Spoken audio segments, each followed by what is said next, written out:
আমাকে শিখিয়ে দিয়েছিলেন। তো শোনার এবং শেখার খুব আগ্রহ ছিল, তা আমি লিখে নিচ্ছিলাম এবং নোট করছিলাম।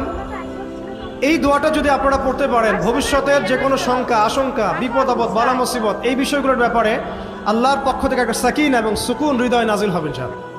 একটু বড়, যেহেতু এখানে তালেবে ইলমগণ অনেক, তারা তো শুনলেই মুখস্থ করতে পারবেন, তাই আমি নোট করে আনছি। এবং জ্ঞান তো লুকিয়ে রেখেও লাভ নাই, প্রচার করলেই লাভ, আপনারা আমল করলে আমি নাকি পাবো ইনশাআল্লাহ।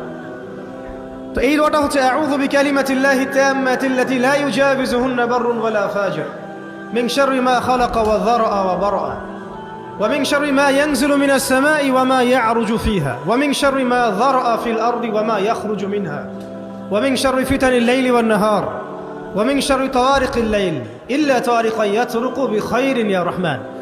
এই দোয়াটার উপর আমল করতে থাকেন, দেখেন ভবিষ্যতের আশঙ্কা দূর হয়ে যাবে ইনশাআল্লাহ। আল্লাহ পাক আমরা সবাইকে 4টা গুণ হাসিল করার তৌফিক